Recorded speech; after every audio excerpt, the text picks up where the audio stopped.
After midnight, the gallery speaks in small sounds. The air unit hums, a vent rattles the clock.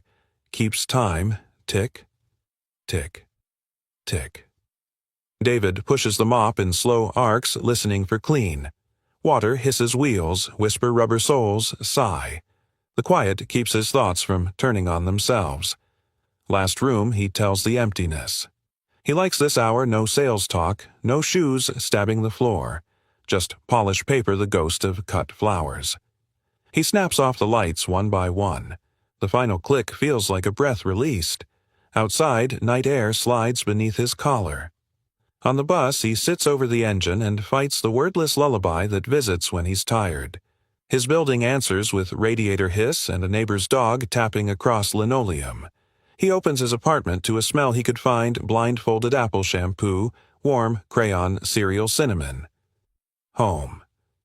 Boo, a stage whisper says from the dark. Emma. Bed. I was, then I drew, then I waited. Lamp click. He hears paper slide, small fingers peel tape, a held breath for applause. I made something, she says. Close your eyes. They're already closed, he says, rubbing sand from them anyway. Okay, open. Paper rustles. Marker sweetness mixes with dry charcoal. It's her, Emma says proudly. The lady under the moon. The noise he makes isn't a word. It's the sound a drawer makes when it surprises you. He steps closer, careful. He knows the lines by the rhythm of their making, the slowed rasp at the cheek curve, the pause lift return that leaves an eyelash invisible but present. Elle, he asks softly, where did you learn those lines? What lines? The way you make her look like the moon is listening to her. His mouth tastes of metal and coffee from a life he packed away. Where did you see this? In your book, she says. Paper crackles. The leather one that smells like dust. Top shelf. I climbed. Don't be mad. The kitchen clock fills the pause, tick, tick, tick. It almost fell, she adds quickly. But I caught it. Ninjas are quiet. A memory opens the sketchbook he sealed above the fridge 15 years ago when drawing felt like the only way to keep breathing. In it lives a woman turned toward a round moon, her face unfinished because finishing would have named what he wouldn't let himself say. She, pretty, Emma asks. She's someone I used to know. He keeps his fingers hovering, afraid to smudge what's fragile. You found it yourself. I was hunting for the crunchy pencil, she says, and saw a corner, like a treasure map. He almost laughs. The almost becomes a breath, and the breath a tremor. Emma hears it. She always has. Dad. Was it a bad thing? No. He rests a hand on her hair, apple sweet with sleep. You did something brave. Because the moon feels like ours, she says. Like when you tap the window and say, listen for the quiet light. Quiet light. The phrase lifts from the deep like a bottle. The old melody arrives. He swallows it. Do you think the lady's lonely? Emma asks. I think she heard a promise once, he says, choosing words as if they might cut him, and she's waiting to hear it kept. Like pancakes on Saturday. He smiles into the dark. Like that. A yawn pops in her throat. Not tired, she insists, swaying. Come on, ninja. He sets the drawing on the table paper, whispering. He settles her, the comforter whooshing to her chin. Moon story, she mumbles. The wishing one. He sits on the mattress edge, listening to city hush and the kitchen clock through the wall. He whispers, a lighthouse watched so boats could find home. One evening the moon sent a beam and said, I'll keep you company while the tide is out. The lighthouse asked, will you return when it rushes in? And the moon said he stops. The word won't move. Emma nudges him. What did she say? If you keep your light on, I'll always know where you are. Good, Emma sighs. We keep our light on. Her breathing lengthens. A tiny whistle peeks out at each exhale, the same whistle that used to curl against his collarbone. He sits with it, then eases away. In the kitchen, he climbs a chair, reaches above the fridge, and pulls the leather book from its hiding place. The spine cracks. Paper sighs. There she is, the woman to the moon. He hears the charcoal then the rasp of a younger hand refusing to give a face to grief. Hospitals beep in memory. Words fail. He flips to the back where a folded page waits and finds a note scrawled to no one. Keep your light on. He closes the book and leans his forehead to the cupboard's cool paint. He listens to the apartment, the fridge clearing its throat, a pipe clanging once Emma's soft whistle. The resemblance between his drawing and hers isn't the lines, it's the listening. Both women turn toward a sound only they can hear. Tomorrow, he remembers. The auction. The big one at Sterling. The gallery will wake to microphones and cologne. They're unveiling a piece the founder guarded like a secret prayer. He's heard its name, Luna Mater, Mother Moon. He imagines the clock there louder under lights counting everybody in.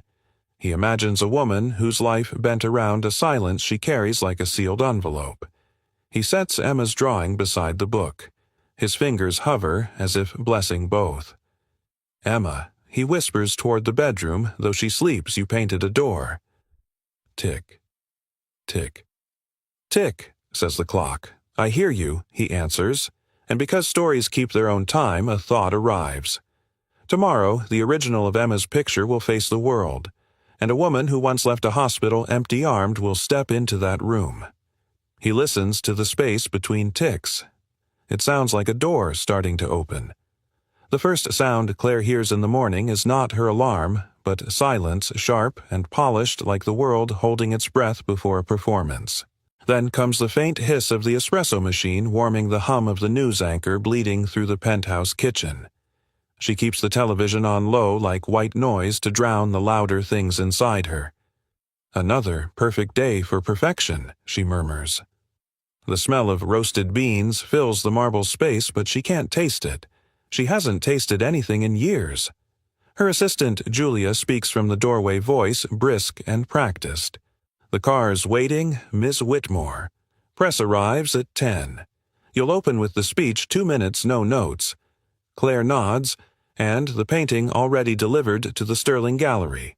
Security double-checked. The frame's been restored. That word restored cuts like fine glass. She carries her cup to the window. Below Manhattan hums its morning songhorns, Siren's Ambition. Somewhere in the distance, a clock tower tolls 8. The sound vibrates through the glass and into her ribs. For a moment, she sees a hospital hallway, pale green tiles, and a newborn's cry she wasn't allowed to answer. She shuts the memory like a file drawer. Good, she says. Everything has to look effortless. Julia hesitates. Are you sure about showing that piece? Claire Luna Mater hasn't been seen publicly since. Since I painted it, Claire finishes. Her voice is calm, too calm. 25 years ago. People like history. It makes them believe in legacy. Julia's silence is an understanding one. Everyone in Claire Whitmore's orbit knows better than to ask personal questions. The woman built her empire from the ruins of one scandal no one could ever prove. Footsteps echo on marble, slow, deliberate. Richard appears, cufflinks gleaming cologne heavy enough to choke the lilies on the counter. His voice lands somewhere between charm and threat. Morning, darling. Claire doesn't turn. Morning. He kisses her cheek, leaving a trace of whiskey from the night before. Today's the big one. Cameras, donors, a few senators' wives. Don't let them see the cracks. Wouldn't dream of it. Richard studies her reflection in the glass. Just remember, emotion is for the audience, not for you. She swallows. You think I'll cry? I think you remember too much. He straightens his tie, and tears make headlines. We want profit, not pity. He leaves a pause for submission. She fills it with a quiet, practiced smile. Of course, Richard. When he walks away, his shoes whisper authority. The door clicks behind him. The silence he leaves behind feels like air after thunder, emptied of oxygen, but full of echoes. Claire exhales. Her hand trembles only when she sets the cup down. The name of the painting hums through her like a ghost tune, Luna Mater. She had painted it in a basement apartment with shaking hands and a heart still raw from childbirth. It had been her confession, her plea, her only act of defiance before the world demanded silence. She told everyone later it was an exploration of motherhood and solitude. But what it really was, what it will always be, was a goodbye. Now, after decades of pretending it was just art, she's about to hang it under 1,000 lights. The car ride to the gallery is a long sigh of tires on wet asphalt. She doesn't speak. The radio plays softly, piano minor key, delicate as breathing. Somewhere behind her, Julia scrolls through the schedule rehearsing introductions. Claire only listens to the rhythm. Soft pedal pause, soft pedal. Like a heartbeat learning to trust again. When they arrive, flashes explode. The sound is violent. Microphones stretch toward her like reaching hands. Mrs. Whitmore. What inspired Luna Matter? Is it true this piece was painted during a difficult time in your life?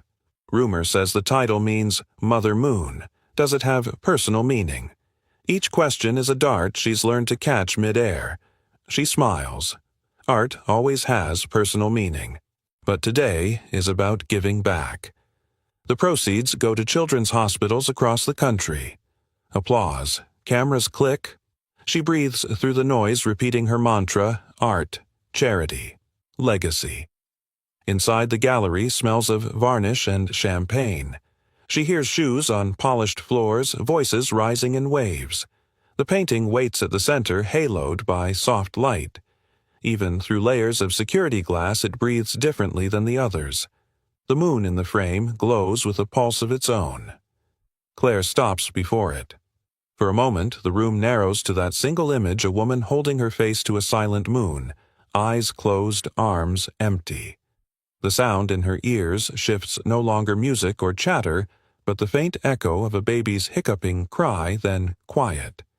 Her throat tightens. She grips the podium before stepping onto the stage. Thank you for being here, she begins. This piece was painted during one of the loneliest seasons of my life. I wanted to capture not sadness, but devotion, the kind that endures even when unseen. A rustle of sympathy passes through the crowd. Cameras flash again. She takes a careful breath. And tonight, may that light her voice quivers. Shine for every mother and child who find each other through art. Applause swells polite and orchestrated. Somewhere at the back, a door creaks open. She catches a faint sound, a mop bucket rolling water sloshing.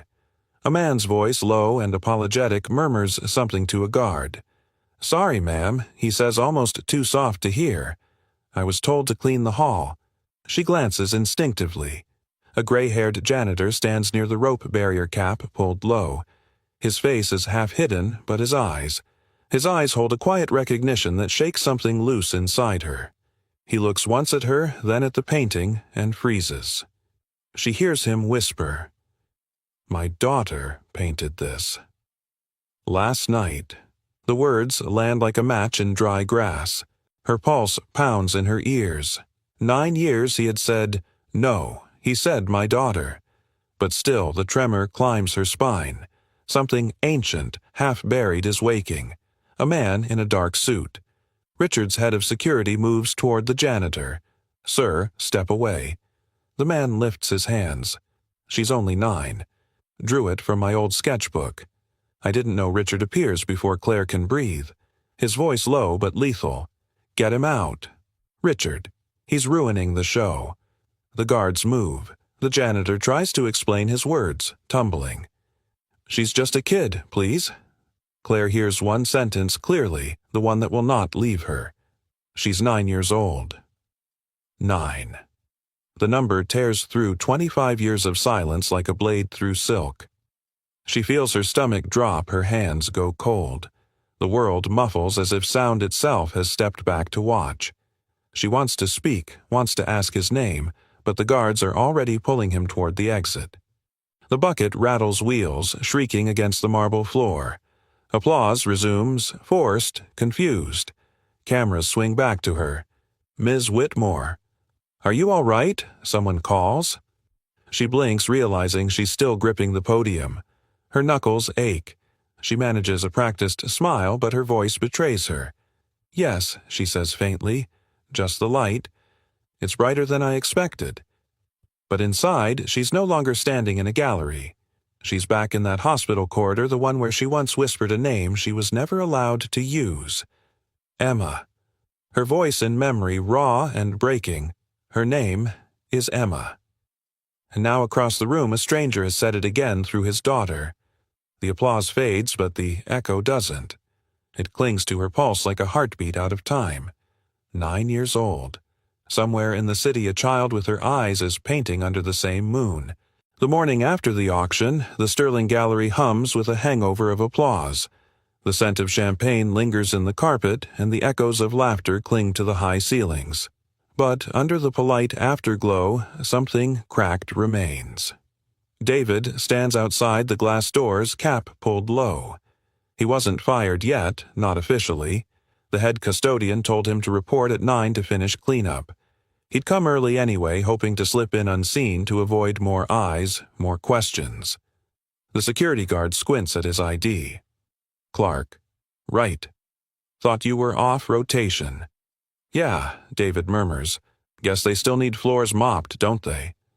The guard shrugs the universal language of indifference and waves him through. Inside, the silence is different from last night's. Less holy, more hollow. David smells dust polish, the ghost of perfume left by women who'll never think of this place again. He rolls the mop bucket forward, the wheels squeaking a sound that seems too loud in the cavernous hall. And then he sees it. At the far end, still on display behind its rope barrier, the painting glows under a thin shaft of light. Luna Mater. He stops moving. The same tilt of the head, the same sliver of moon at the edge. It's Emma's drawing, only older, richer, more sorrowful. His throat tightens. He wants to look away, but his body disobeys. Behind him, a soft voice. You shouldn't be here. He turns. Claire Whitmore stands near the podium, her hair tied back, sunglasses hiding what the world saw in the papers last night. Tears she swore she didn't shed. David stammers. Sorry, ma'am. I was told to. It's fine. Her tone is distant, practiced. They said you interrupted the auction. He swallows. Didn't mean to. He looks at the painting again. My daughter drew something like that. Same face, same moon. It spooked me, I guess. She studies him. Her voice colder now. Coincidence can be flattering. Or dangerous. Depends on the intention. He feels the heat rise in his chest. There's no intention. She's 9. She doesn't even know your name. The words hang between them.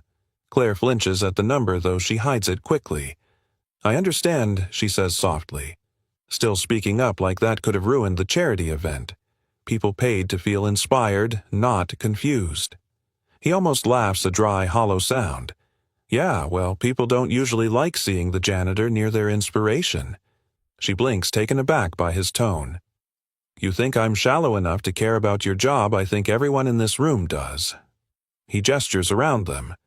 Except maybe the art. Art doesn't care who mops around it. For a moment, neither speaks. The air between them hums with an old ache neither recognizes in words. Claire's voice softens reluctant curiosity seeping through the armor. What did your daughter say when she finished her drawing? David's fingers tighten on the mop handle. She said the moon felt like ours. The silence that follows feels alive. Somewhere a clock ticks 3 times like a whisper marking time's absence. Claire glances at the painting again, her voice barely above a breath. She must be a special child. She is. He clears his throat. Her mom died when she was born. She's all I've got. Something flickers in Claire's expression, the kind of ache you don't learn to fake. I'm sorry, don't be. His tone is simple, final. We manage. She opens her mouth to reply, but a sudden snap cuts through the air. The security rope falls and the frame massive, gilded, unsteady tilts on its hook. David reacts before thinking. He drops the mop, lunges forward, and catches the frame before it hits the floor. The glass rattles the wood, creaks under his grip, but it doesn't break. For a second, the two of them are frozen, his hands clutching the frame, her reflection staring back at him from behind the glass. Their breaths overlap. She hears his, the heavy, controlled rhythm of a man used to holding things that shouldn't fall. He hears hers, sharp, uneven, like someone holding back something other than fear. A guard rushes in. "Everything okay?" "Yes," Claire says quickly, regaining her composure. "It's fine. Just a loose hook." David steadies the painting back on its stand, the muscles in his arms trembling. No harm done. The guard leaves. Claire looks at him, words gathering and dissolving before they can form. Finally, she says, "You saved it." David wipes his palms on his coveralls. Wouldn't want the moon to shatter twice. Her lips part, then close again. Something about the phrase hits too close. He nods once, picks up his mop, and turns away. "I'll finish up and be gone." As he walks off, she stares after him, her reflection in the glass overlapping the face of the painted woman. The moonlight inside the painting seems to pulse as though something long dormant has begun to stir again. Behind her, the janitor's footsteps fade, but a different sound replaces them, a faint rhythmic tapping from somewhere deep inside the walls. It sounds impossibly like a heartbeat. Claire presses a hand to her chest. 9 years old, she hears again like a whisper threaded through the silence. Then faintly, she thinks she hears the echo of a child's laughter carried by memory or imagination or fate. She whispers to herself, "What if it isn't coincidence?" Her voice trembles. What if it's a sign? The clock ticks once, twice, and a loose screw drops from the back of the frame, clinking onto the marble floor. Claire flinches at the sound. Something has broken. Not the painting, something else, something within her. And as she stands alone in that vast, echoing hall, the words of the janitor replay one after another. She's 9 years old. Rain slicks the streets of Lower Manhattan like spilled ink. The city hums beneath it, sirens dissolving into static buses hissing through puddles, voices blending into the sound of survival. Inside the black sedan, Claire sits motionless, eyes fixed on the blur of headlights sliding across the window. The driver says nothing. He's paid not to. In her lap rests a manila folder with a single name typed in clean black letters, David Clark. Her hands, immaculate as ever, tremble slightly as she opens it. Photographs spill out a cramped apartment in the Bronx, a small girl with tangled hair laughing in front of a chalk mural, a man older than she remembered him being last night walking her to school. There's something in his posture she can't stop staring at, the quiet dignity of someone who's been forced to bow too long yet still refuses to break. She shuts the folder. Enough. The voice of the private investigator crackles through the speakerphone. "That's all we could find so far, Ms. Whitmore. He's clean, no record, no debts, nothing questionable, but he's been fired. Gallery management claims he caused a scene." Her jaw tightens. He was telling the truth. A pause. "About what, ma'am?" She doesn't answer. "Keep this between us. My husband can't know." "Yes, ma'am." The line clicks dead. For a long moment, she just listens to the rain, to her own heartbeat, counting down the seconds she's lost. David Clark. Emma. The girl's face in the photo looks too much like a memory she spent her whole life avoiding. The same shape of the eyes. The same tiny freckle beneath the left one. Claire presses the photo against her chest and whispers, "You can't be her. You can't be mine." But she knows better. Some truths arrive long before you believe them. Across the river, in a small third-floor apartment where the walls hum with the sound of old pipes, David stands over a cardboard box labeled Sterling Uniforms. He folds each shirt with methodical calm, as if precision could make it hurt less.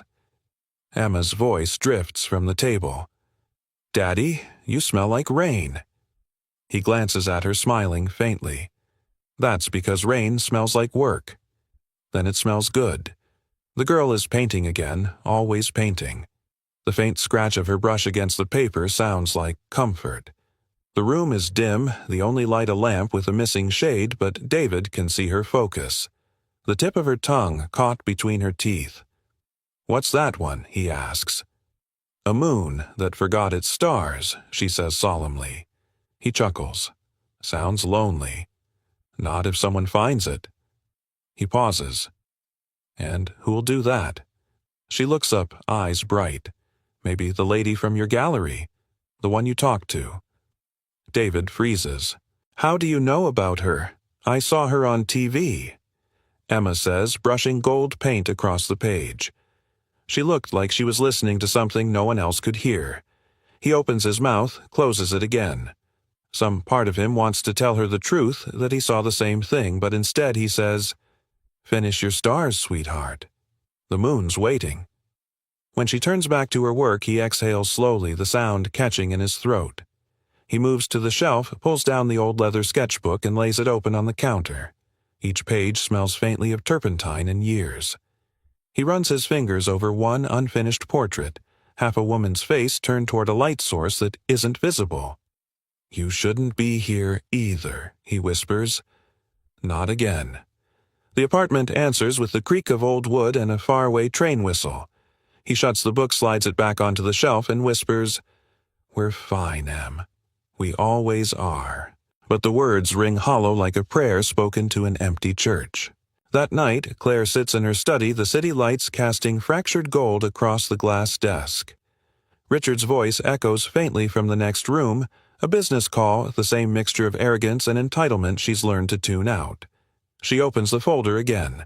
On the last page is a handwritten note from the investigator widower. One daughter, age 9, art scholarship candidate, Bronx Academy. She rereads the number 9. It feels less like a fact and more like an accusation. Her phone buzzes a text from Richard. Remember the press interview tomorrow. No more surprises. And cancel that charity check, bad optics. Claire stares at the message, the letters blurring. Bad optics.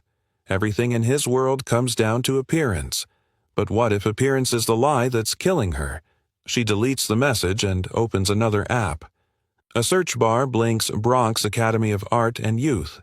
Her fingers hesitate, then type Emma Clark. A single result appears. Winner Citywide Junior Art Showcase. Below it, a photo Emma holding a painting of the moon. Claire's breath catches. She clicks the image open. The caption reads, My dad says the moon keeps our light on. Claire's hand flies to her mouth. That phrase, it's impossible. Keep your light on. The words she'd once written inside a folded letter, the one she left with her newborn before the nurse carried her away. Her vision blurs. She drops the phone, the clatter echoing through the vast room. From the other side of the house, Richard calls out irritated, Everything all right in there? Yes, she says quickly, voice trembling. Just drop something. He grunts and returns to his call. Claire stares at the phone lying face up on the rug. The girl's smile glows from the screen. 9 years old. A face that carries her own. A phrase that no one else could have known. And a janitor who looked at her like a man seeing a ghost he still loved. Hours later, David wakes to the whisper of rain against the window. The apartment is still except for the faint tick of the kitchen clock. He sits on the couch, unable to sleep, watching the shadows move like ghosts on the wall. He doesn't notice the car parked across the street, headlights off, engine idling. Inside, Claire watches the faint rectangle of light from his window. She sees movement, David adjusting the blanket over a small figure asleep on the couch. The tenderness of it steals her breath. She whispers into the dark, How do I tell you I never wanted to leave her? The rain answers, steady and forgiving. For the first time in 25 years, she lets herself cry. Not the tears she uses for cameras or performances, but the kind that burn quiet holes in the soul. In the Bronx, where sirens fade into lullabies and broken things learn to keep going, two lives once divided by silence begin to turn toward each other like moons searching for light. And far inside the building unseen, a child shifts in her sleep and murmurs, Mommy. The word drifts into the rain, finds no answer, and waits. The Bronx smells like wet concrete and frying onions when Claire steps out of the cab. The rain has stopped, but the streets glisten as if still remembering. Her driver protests softly, "Ma'am, this isn't a safe area." "I'll be fine," she says, pulling her trench coat tighter. The city hums differently here, closer, more human. Laughter from an upstairs window, the wail of a saxophone bleeding from a bar, a baby crying somewhere down the hall. It feels alive, unpolished. Real. The address on the crumpled note brings her to a narrow building with cracked bricks and a rusted intercom. She presses the buzzer marked Clark D. A pause, then a child's voice crackles through. "Who is it?" Claire freezes. That voice. She clears her throat. "A friend of your father's.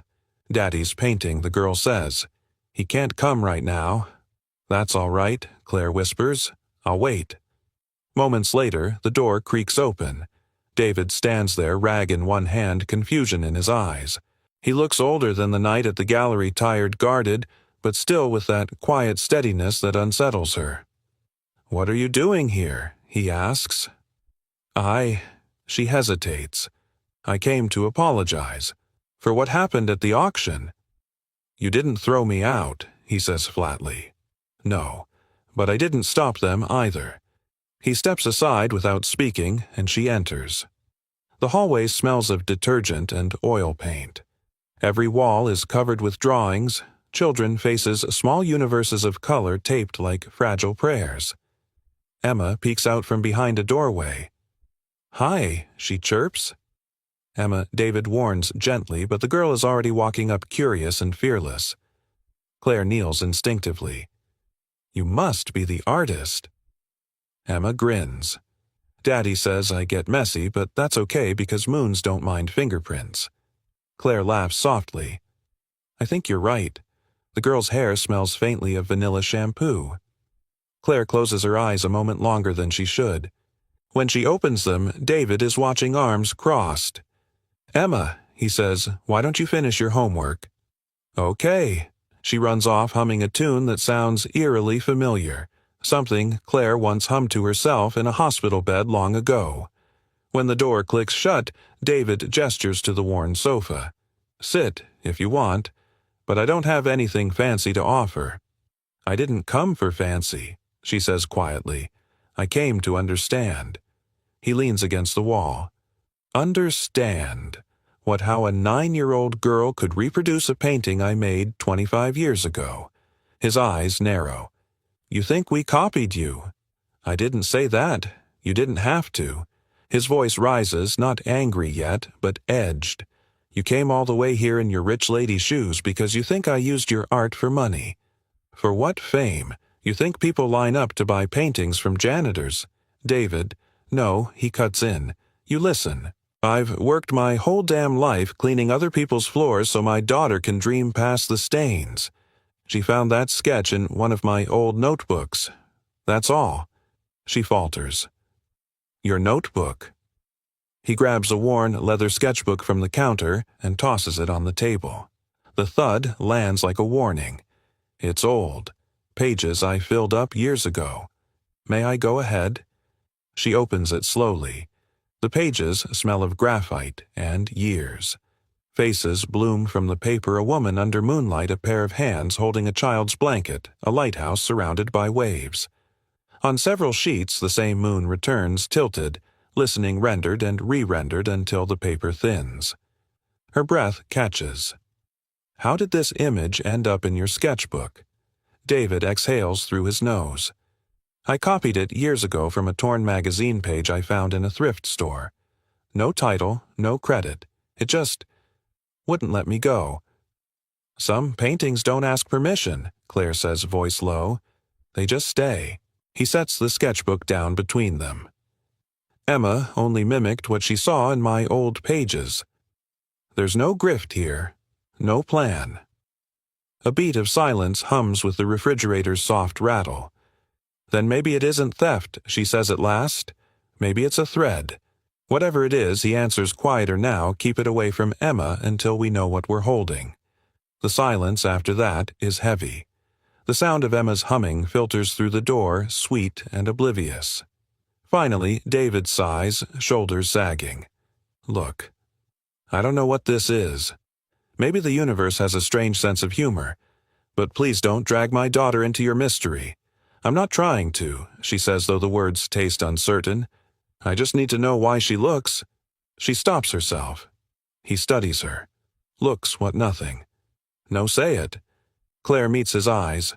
Why she looks like me. He freezes.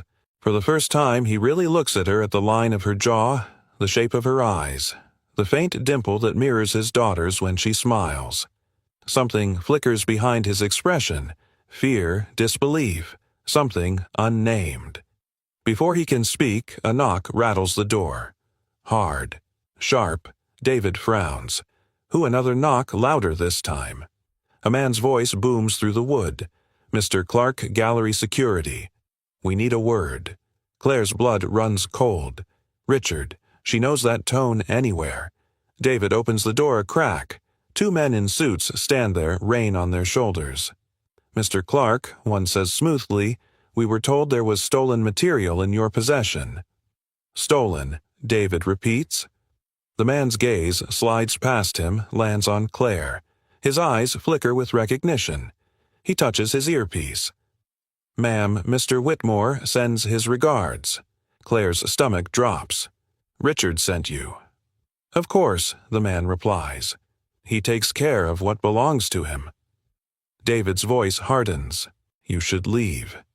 But before they can, the taller guard steps forward, forcing a smile that doesn't reach his eyes.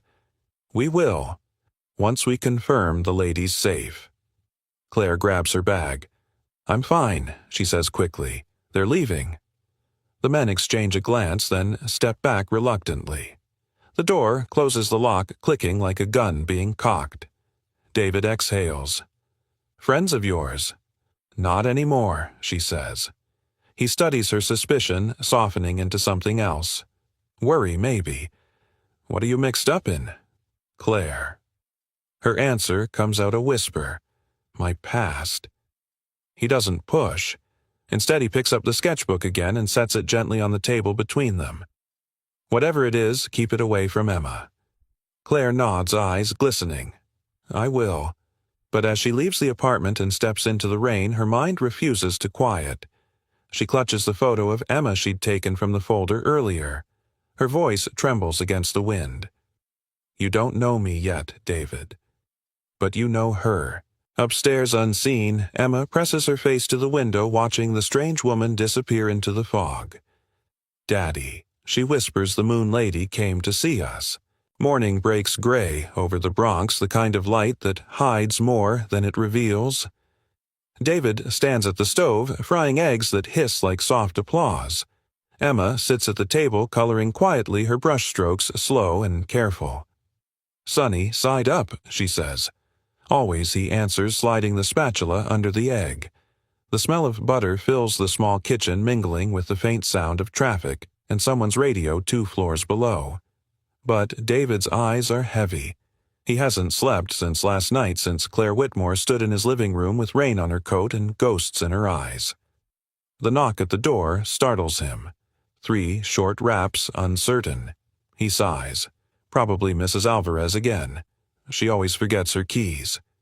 When he opens the door, Claire is standing there. No makeup, no armor, only a tremor in her hands and the look of someone who has finally stopped running. Can I come in? He hesitates, then steps aside.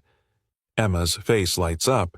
You came back. Emma, David says gently, maybe give us a minute. Okay. It's okay, Claire says softly. She can stay.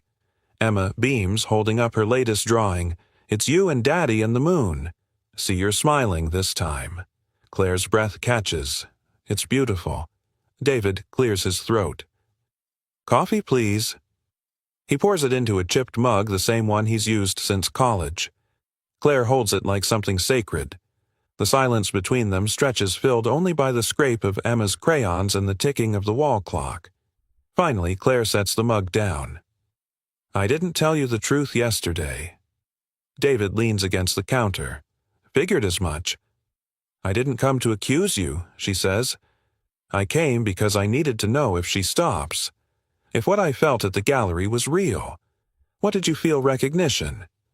Her voice cracks on the word. When I saw Emma's drawing, I knew it before I'd ever seen it. David frowns. You knew it because it looks like yours. Maybe we share a muse. Claire shakes her head. No, it's not that simple. She opens her bag, pulls out a folded sheet of paper, the kind yellowed by years of being kept too long. She places it on the table. The edges tremble. David looks down. It's a birth certificate. The name reads Emma Grace Clark. His stomach tightens. What is this? Look at the mother's name, she whispers. He does. The line is blank. I was never allowed to sign it, Claire says. Her voice quivers like glass. They told me the adoption was sealed, that I'd never see her again. David stares at her. What are you saying? I'm saying. She swallows hard. I had a daughter. 9 years ago. They told me she died. Her name was Emma. The air goes still. Even the clock seems to hold its breath. Emma looks up, puzzled by the silence. Daddy David forces a smile. It's okay, sweetheart. Why don't you go wash your hands? We'll have breakfast soon. She tilts her head, sensing the shift in tone, but nods anyway. When the bathroom door closes, David turns back to Claire. You expect me to believe this? No, she says. I didn't believe it either. Until last night. She reaches into her bag again, pulling out a small faded envelope. This was the note I left in her blanket. He hesitates before taking it. The paper is soft from time and tears. Inside, in delicate handwriting, are 4 words, Keep your light on. His heart stops. That's what Emma says, he murmurs, every night before bed. Claire's lips tremble. Because I said it first. He grips the back of a chair. How could this happen? The hospital told me her birth mother was gone. She finishes quietly. Because Richard paid them to say so. He said a child would ruin everything. I was young, scared, and he was already powerful. When I gave birth, they told me she'd been adopted out of state. He made sure I couldn't find her. David's voice hardens. And you just believed him. I had no choice. Her eyes glisten. But when I saw her picture on the art school's website, I knew. I knew the universe doesn't keep secrets forever. He wants to argue, to deny, to protect what little order he has left. But the truth is already rewriting everything he thought he knew. The same eyes, the same laugh, the same phrase. Does she know? Claire asks, voice barely above a whisper. No. He shakes his head, and she can't. Not yet. Claire wipes her cheeks. I'm not here to take her away. I swear it. I needed to see her, to make sure she's real. She's real, David says softly. She's my life. Claire nods, looking around the small apartment, the cracked tiles, the old furniture, the warmth that lives in every corner. You've done more for her than I ever could. She doesn't need your guilt, he says quietly. She needs peace. I know. She looks toward the bathroom door. I just wanted to hear her say her name once. The name I gave her. David's throat tightens. You named her Emma. She nods. I whispered it to her before they took her. I told her she was my light. The bathroom door opens. Emma steps out drying her hands. She sees Claire crying and freezes. Are you okay? Claire kneels, wiping her tears quickly. Yes, sweetheart. I'm okay. Did Daddy say something mean? David starts to speak, but Claire shakes her head. No, your dad's kind. He gave you a good home. Emma looks between them, frowning. You sound like you know us. Claire forces a smile. Maybe I do. Emma giggles. That's funny. Claire hesitates, then whispers, Do you know what your name means? Emma shrugs. Daddy says it means whole, or universal. Claire nods. It also means the one who is loved. The girl tilts her head. I like that. When Emma turns away to feed the goldfish, Claire stands. David watches her, torn between anger and something dangerously close to understanding. I should go, she says. He nods. Probably best. She walks to the door, pauses, then turns back. For what it's worth, thank you. For loving her when I couldn't. Her voice cracks on the last word. David doesn't answer. He just watches as she disappears down the hallway, her footsteps fading like the echo of a choice made long ago. He closes the door, leaning against it, eyes shut. From the kitchen, Emma's voice rises soft and curious. "Daddy, why was she crying?" He swallows hard. "Because sometimes, sweetheart, people remember too late." Emma frowns. "That's sad." "Yeah," he says quietly. "It is." Outside, the morning brightens a little, spilling pale light through the window. On the table, the birth certificate flutters in the draft. The blank line under Mother catches the light, glowing faintly like a name waiting to be written.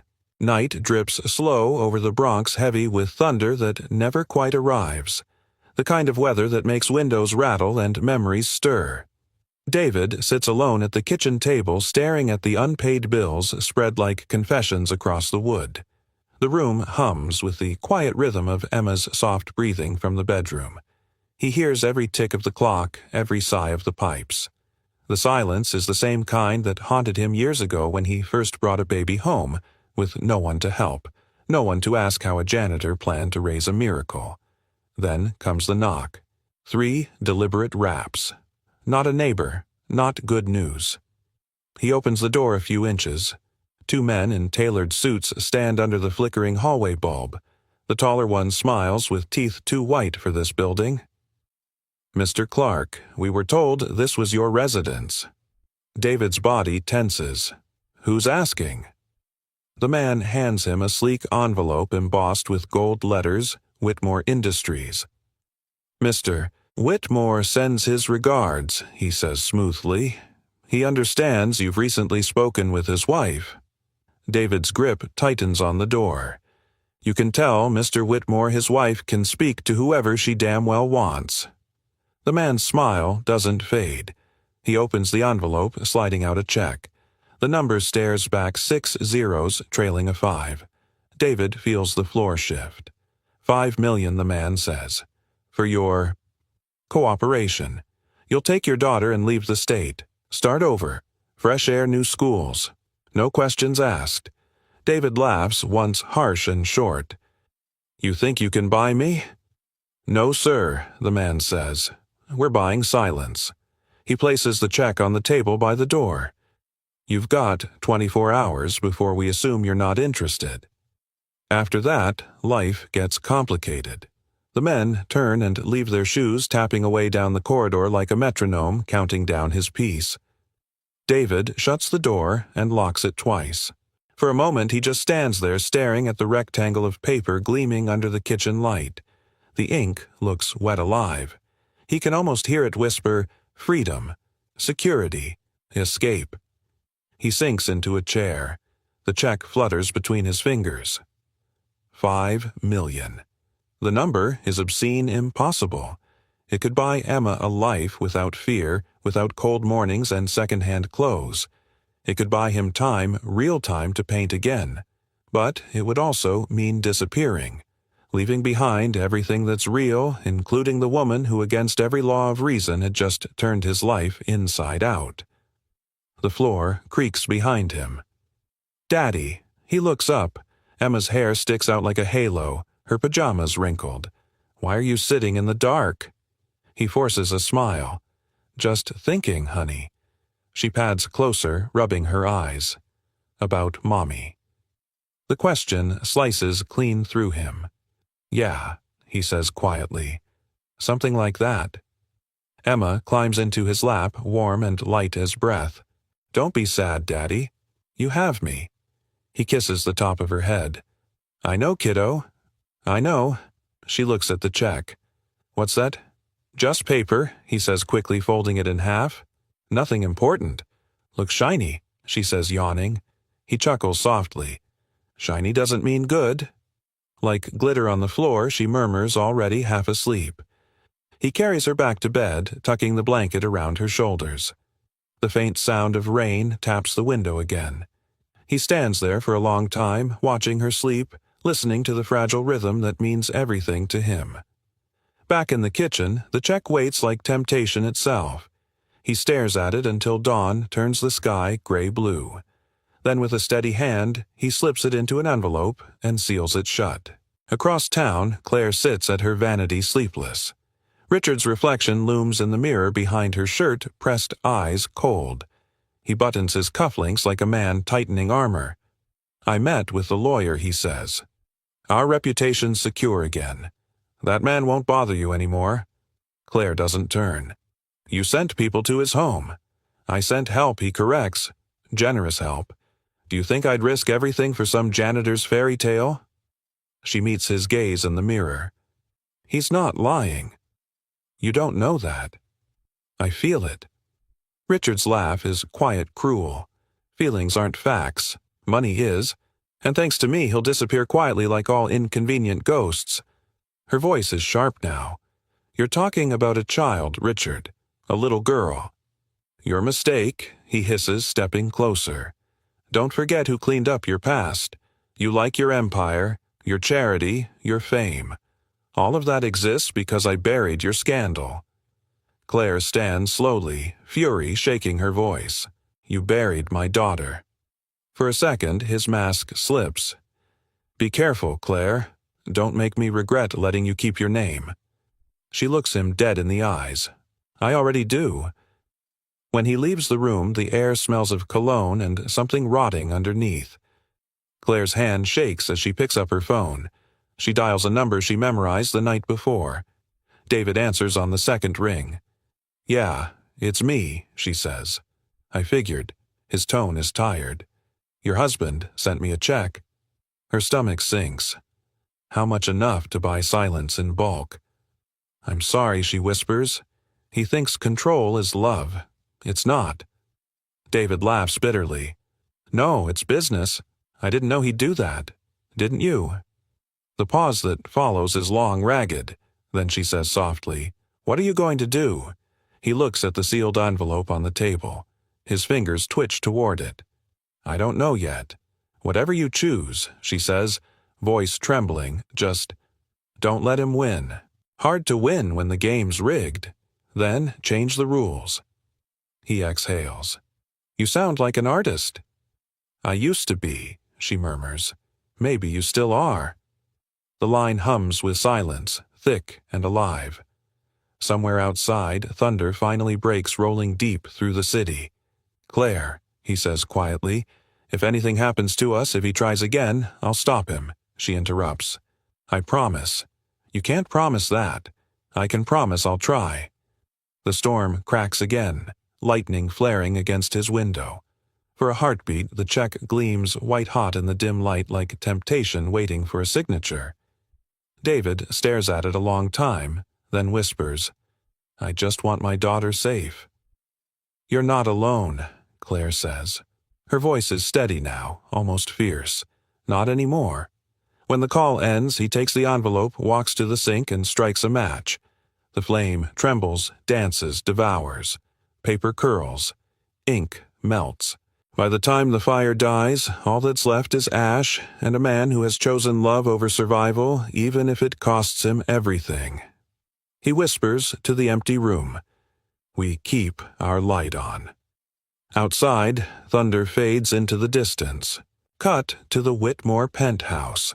Night hums against the glass. Richard stands by the window phone at his ear. "Richard Lowe, if he won't take the money, we make a spectacle. Court is theater, and I own the lights." He ends the call, watching rain trace the pane and his reflection harden. Richard, to himself, silence is bought. Narrative is written. And then, almost gently, he adds, "Every light burns out eventually." And in the space between them, fate sharpens its next blade. The morning after the storm, Manhattan wakes under a sky scraped clean by rain. But inside Claire Whitmore's penthouse, the air feels brittle, as if even the walls are waiting for something to shatter.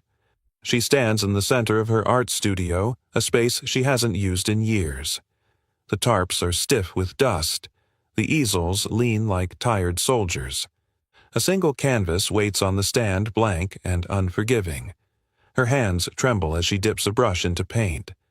The smell hits her first turpentine oil and the faint metallic tang of memory. It's the scent of who she used to be. Richard's voice carries from the doorway, smooth and sharp. That's new. Planning to start painting again. She doesn't turn. Maybe I should never have stopped. Because of him, his tone drips with disdain. The janitor, Claire, closes her eyes. His name is David. Richard crosses the room, the soles of his shoes clicking on marble. You've lost perspective. That man's a parasite. He saw an opportunity and took it. He played you. She sets the brush down. He didn't ask for anything. You did. Richard exhales through his nose, amused and dangerous. You're not thinking clearly. That check I sent was a courtesy. It could have been worse. It was worse, she snaps. You threatened him. You threatened a child. He shrugs. Collateral? You used to understand that word. Her hand curls into a fist. Not when it's our daughter. The sentence hangs between them like a live wire. Richard's face hardens. You're delusional. No, she says, voice breaking. You're afraid. Afraid the truth will cost you everything. He steps closer, lowering his voice to a hiss. The truth will destroy you, Claire. You think people will forgive you for abandoning a baby, for lying to the press about your perfect life. I didn't abandon her, she says, tears cutting down her cheeks. You took her from me. He stares at her eyes gleaming cold. And I'd do it again. The brush slips from her fingers, clattering against the floor. Something inside her, the part that's been silent for 25 years, finally stands up. Then I'm done living in your shadow, she says. He laughs softly. You don't get to leave me. She looks up, voice steady now. Watch me. He studies her for a long, dangerous moment. Then he smirks. You'll regret this. Maybe she says, but at least it'll be my regret. That afternoon, Claire calls her lawyer. She doesn't whisper this time. She doesn't hide. Her voice is clear, unwavering. I want to file for divorce, she says. The line goes silent. Then the lawyer clears her throat. Understood, Ms. Whitmore. You realize this will be public. I want it to be, Claire replies. Across the river, David's phone vibrates on the kitchen counter. He wipes his hands on a towel and answers. David Clark. It's me, Claire says. Her tone is different, fierce, alive. You okay? I've never been less okay, she says, almost laughing. But I'm done running. He leans against the counter. What did you do? I left him. David blinks. What I told Richard I want a divorce. He rubs a hand over his face. Claire, that man's dangerous. I know, she says. That's why I'm not letting him define the ending. He exhales. He'll come after you. Then, let him, she says simply. He's built his empire on silence. It's time to break it. David is quiet for a moment. Why tell me this? Because I need you to trust me, she says, and because Emma deserves to know her truth. Not the version written by lawyers and liars, but the one painted by the people who love her. He hesitates. She's just a kid, Claire. She's the only innocent one in this whole story, she says. If we go to court, she needs both of us to stand there not as enemies, but as her parents. The words land like a blow and a blessing all at once. You'd go public, he asks. Yes. He runs a hand through his hair. That means reporters, headlines, everything. I've lived my whole life pretending, she says. I'd rather live one day honest. He doesn't answer right away. He looks toward the bedroom where Emma is sketching her voice, humming softly to herself. David. He exhales slowly. All right. If we do this, we do it together. Claire's voice breaks. Thank you. Don't thank me yet, he says. This isn't over, I know, she whispers. But maybe it's beginning. Later that night, Claire walks through her empty penthouse. The lights are off, but she moves by instinct. She collects what matters, her sketchbook. Her old brushes the photograph of her painting Luna made her. When she reaches the elevator, she looks back one last time. The city glows beyond the glass walls, perfect and distant. She whispers, You can keep the skyline. Richard, I'm taking the light. The doors close, sealing the life she's outgrown. David meets her the next day in a quiet corner of Central Park under an elm tree heavy with rainwater. The ground squelches beneath their feet. Claire looks smaller out of her armor jeans, a wool coat, eyes tired but clear. You came, she says softly. Didn't think you'd actually call, he admits. I thought I'd be brave, she says, managing a smile. Turns out bravery looks a lot like shaking knees. He chuckles. Yeah, feels the same. She takes a breath. I filed the papers this morning, and I told my lawyer I want to testify on your behalf when the custody hearing starts. He blinks. You'd do that. You raised her, David. You're her father in every way that matters. I just want to be part of her life without taking her away. Something in his chest loosens. You really mean that? She nods. Emma deserves both her parents. The ones who love her, not the ones who own her. He looks at her for a long moment. There's no glamour in her now. No fame. No artifice. Just a woman stripped bare by truth and standing anyway. Claire, he says quietly, you don't owe me this. I owe it to her, she replies, and maybe to myself. He studies her face the way the wind lifts strands of her hair. For a second, they just stand there, two broken pieces finally fitting into something whole. Then his phone buzzes. A text from an unknown number. You just declared war on the wrong man. He shows it to her. Her eyes flash with anger, not fear. Let him come, she says. I'm done hiding. David nods. Then so am I. Rain begins to fall again, soft, insistent. She lifts her face to it, and he hears her whisper something like a prayer. To new light, she says. He adds, and clean floors. She laughs the sound startlingly warm. You never stop mopping, do you? He smiles. Not when something's worth saving. They walk together through the rain, side by side, neither speaking but both hearing the same thing, the sound of courage being born.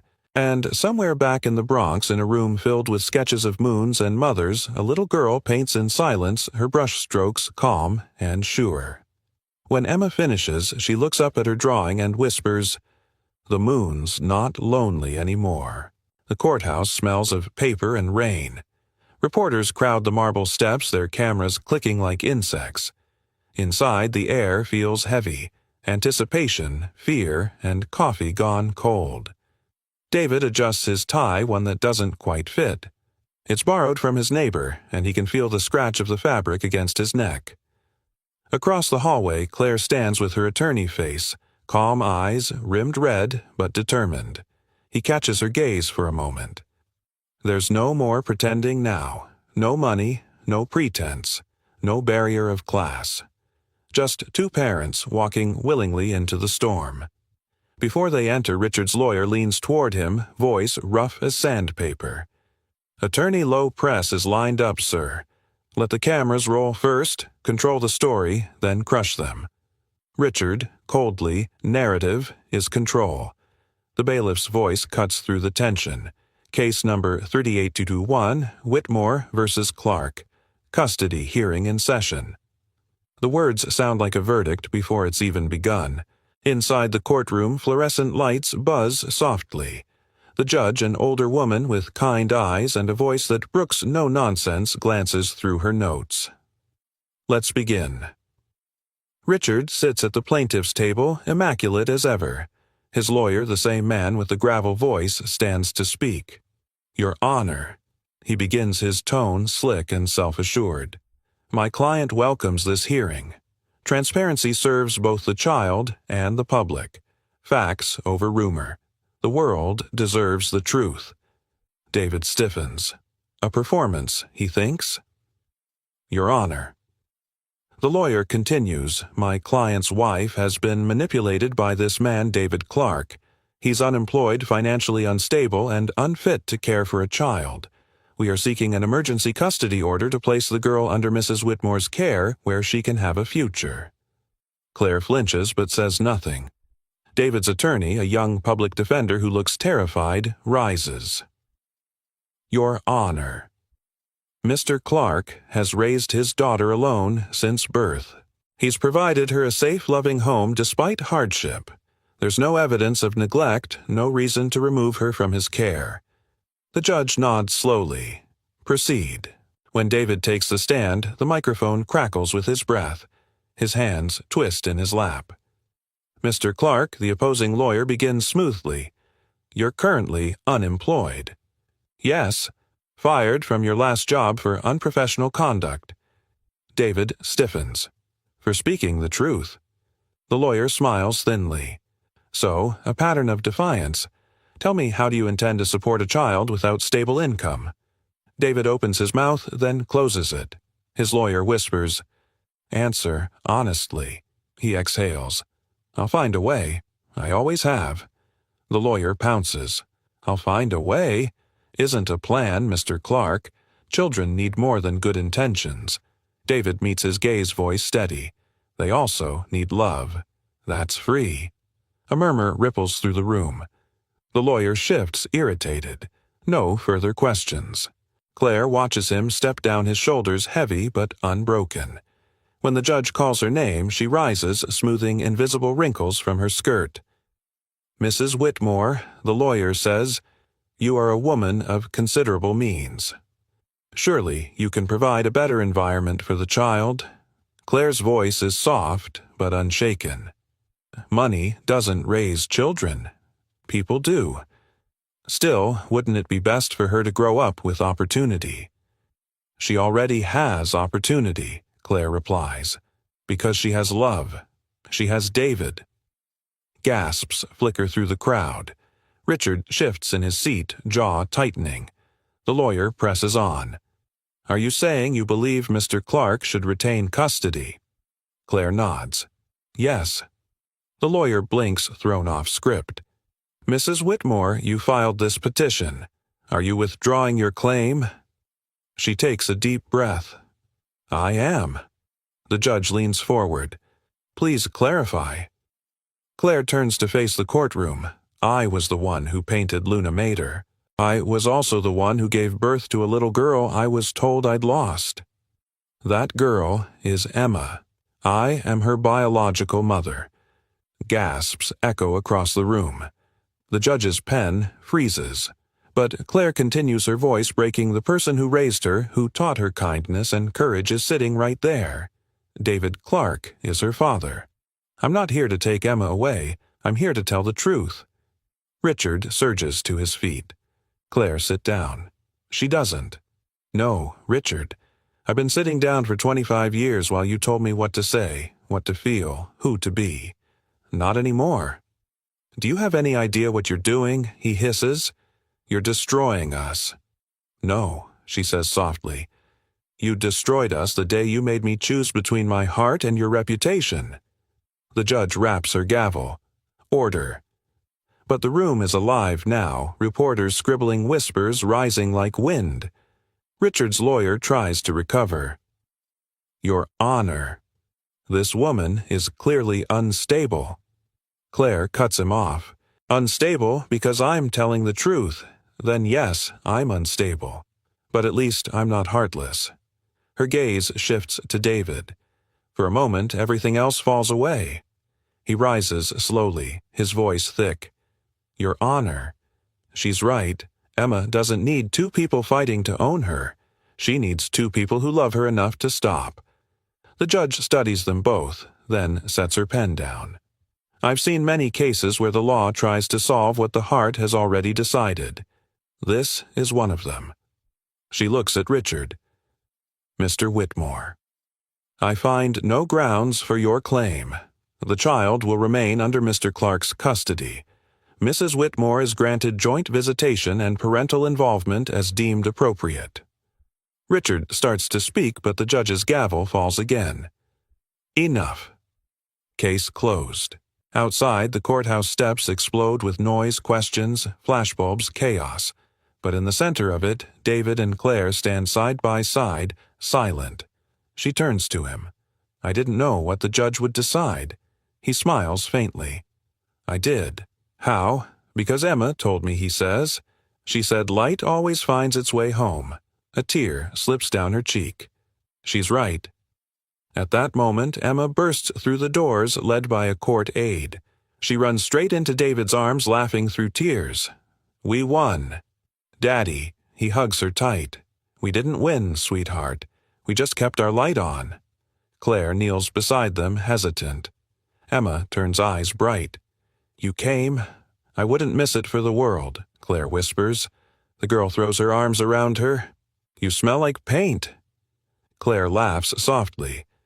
That's how you know it's really me. Reporters shout flashes pop, but the noise fades behind the sound of a little girl's laughter, the kind of sound that rewrites endings. Above them, the clouds break. Sunlight pours over the courthouse steps, warm and new. Richard watches from the car, his expression hard as glass. You think you've won, he mutters to himself. But love doesn't pay bills. He drives off tires, slicing through puddles. But for the first time in years, Claire doesn't care about the cost.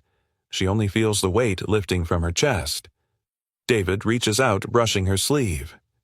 You okay? She nods, looking at Emma. Better than okay. The three of them stand together in the light, battered, imperfect, but whole. Somewhere in the distance, a street musician begins to play. The tune drifts through the air, soft and familiar, a lullaby about the moon finding her way home.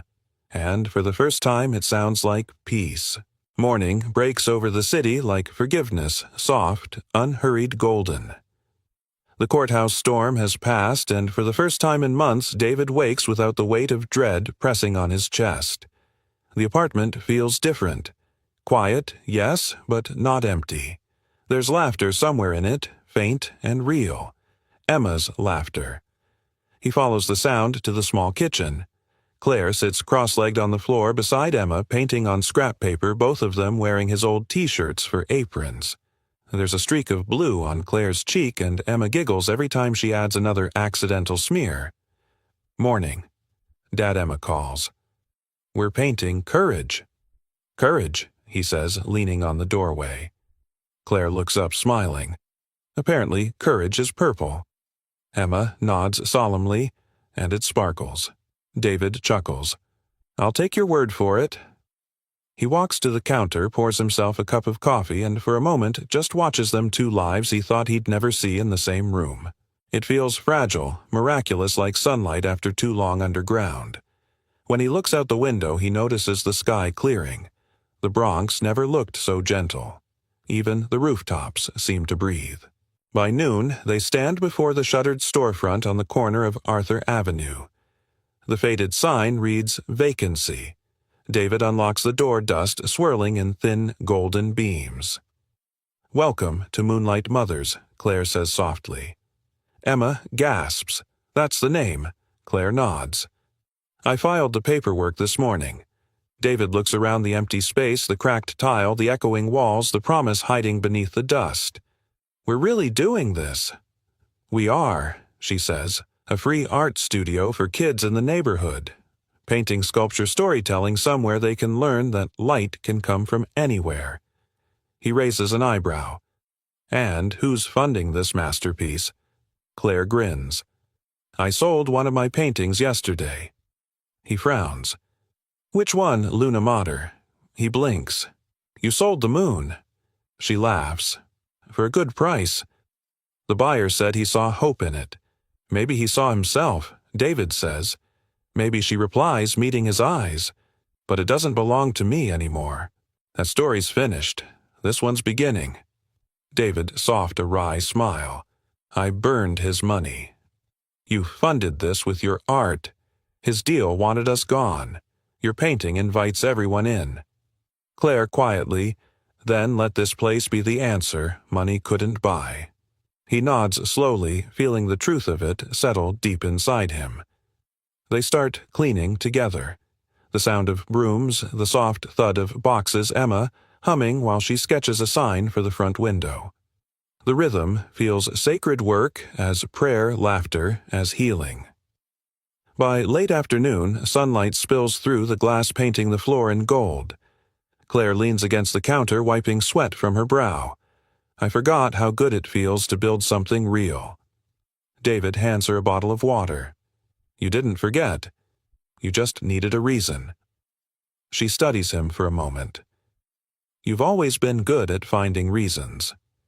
He shrugs. Or maybe I just stop running when I find something worth staying for. Their eyes meet. Neither looks away. Emma's voice breaks the silence. Daddy, can we paint the sign now? He smiles. Go ahead, kiddo. She props a cardboard panel on a chair and begins carefully painting the letters. Moonlight Mothers, art for every child who dreams. The letters wobble imperfect and beautiful. When she's done, she turns around, grinning. It's good, right? Claire crouches beside her. It's perfect. Later that evening, they stand outside the shop. The sun dips low, painting the sky in pinks and golds. David flips the light switch inside. The bulbs flicker, then glow, steady, warm, gentle, alive. Claire exhales. There it is. The light, he asks. She nods. It's home. They stand shoulder to shoulder, watching the glow spill through the glass onto the sidewalk. Strangers pause, curious, smiling as they pass. David slips his hands into his pockets. You sure you're okay with this? You could go back to your old life. You'd have everything again. I already do, she says simply. I have Emma. I have peace. And I have you, whether or not we know what to call that yet. He smiles, eyes soft. I'll take that.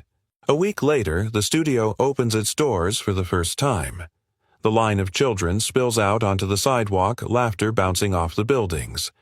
Inside, canvases line the walls, jars of brushes glint in the sunlight. David guides a group of kids through their first lesson, painting what happiness sounds like.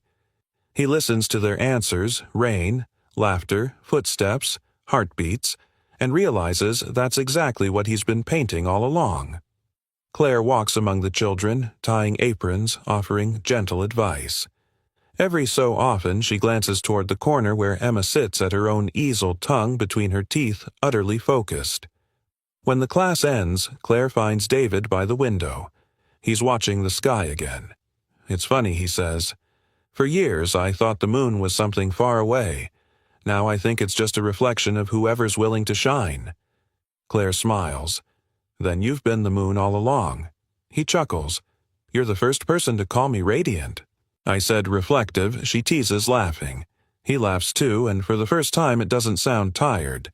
That night, after Emma falls asleep in the corner of the studio, they turn off the lights except one, a small lamp glowing near the window. Claire whispers, You keep your light on. He nods. Always. She reaches out her fingers, brushing his. For her, for all of us, he replies. Outside, the moon rises over the Bronx, no longer cold, no longer distant. Its light finds its way through the window, touching every brush, every canvas, every scar that's learned how to heal. And in the quiet hum of that little studio beneath the heartbeat of a city that never sleeps, love begins again, not loud, not dramatic, but steady, like the return of light after a long, faithful night. The gallery smells of varnish and sunlight. Soft music hums through hidden speakers, piano, slow and tender, the kind that seems to breathe. Children's laughter flutters at the edges of the sound, echoing down the newly painted halls of Moonlight Mothers. Emma stands on a small wooden stage at the center of the room, her hair braided with a silver ribbon. Behind her, a canvas rests under a white cloth, tall and silent, waiting to be seen. Her hands tremble just a little, and her father catches it from across the room. David stands near the back tie, slightly crooked sleeves rolled. Beside him, Claire adjusts the microphone, her movements calm and practiced, but her eyes glisten with pride that refuses to stay hidden. The lights dim slightly. The crowd of parents, students, and neighbors quiets. Claire's voice fills the room warm as candlelight. Thank you all for coming. Tonight isn't about fame or art or money. It's about light, the kind that finds us when everything else goes dark. She glances at David. And sometimes that light takes the shape of a child who reminds us why we keep painting at all. Applause ripples through the room. Emma blushes. Claire gestures to her. Our final piece tonight was created by our youngest student, but it carries a story older than any of us. Emma, would you like to tell everyone about your work? Emma takes the microphone with both hands.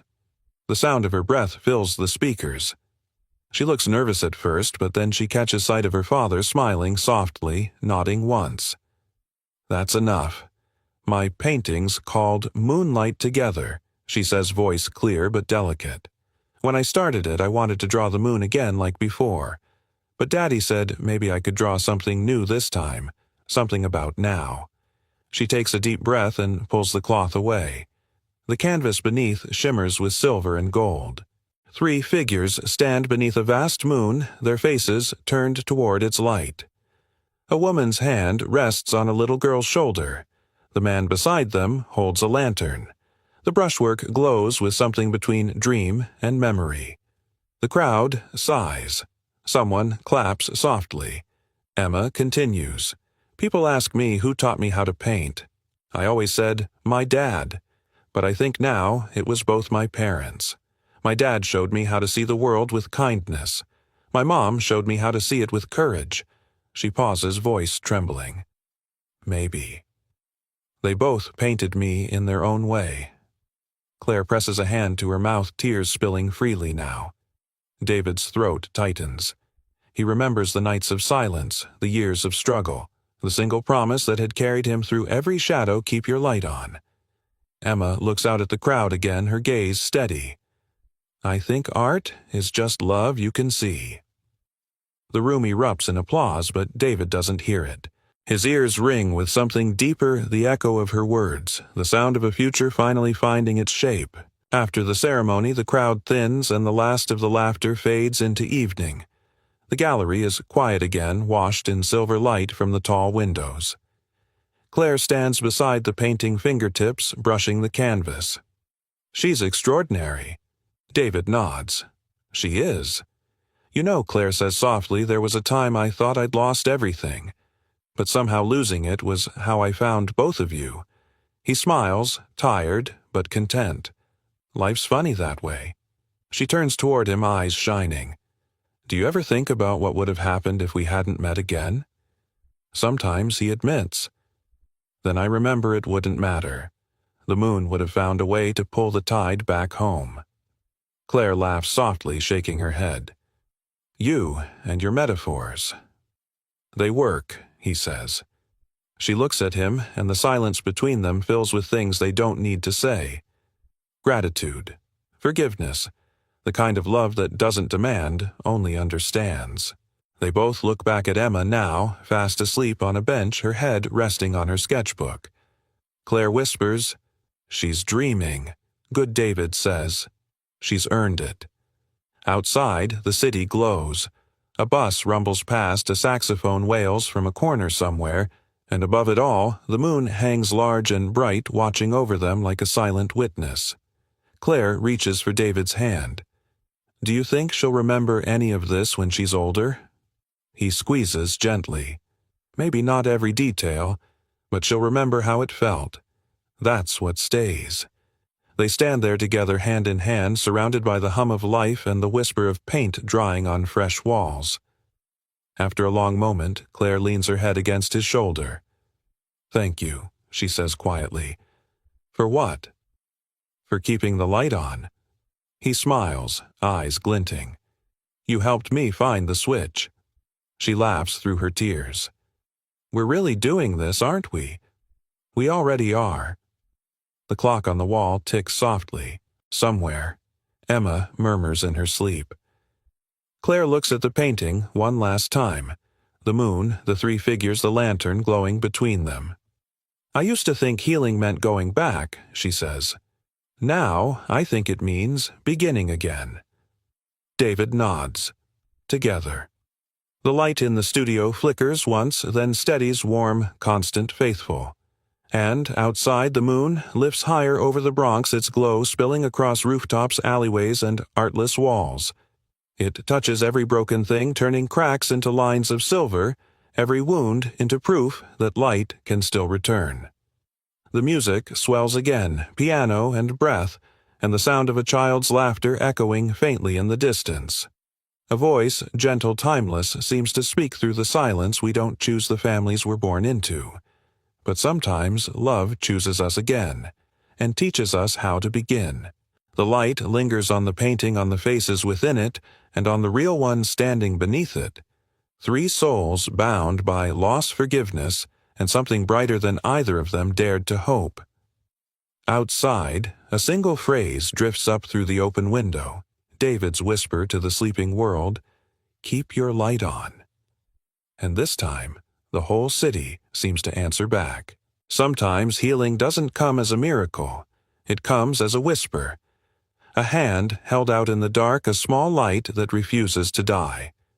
David, Claire, and Emma remind us that love doesn't always arrive when we expect it, but when it does, it rebuilds everything we thought was lost. It teaches us that forgiveness isn't weakness. It's the purest form of courage. If you've ever lost someone or found a piece of your heart in an unexpected place, this story is for you. Have you ever witnessed a moment of kindness or love that changed someone's life?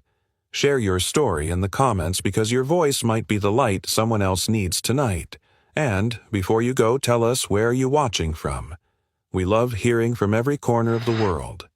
If this story touched your heart, don't forget to subscribe so you won't miss the next journey of love, healing, and second chances. Thank you truly for spending your time with us, for listening, and for keeping your light on. Until next time.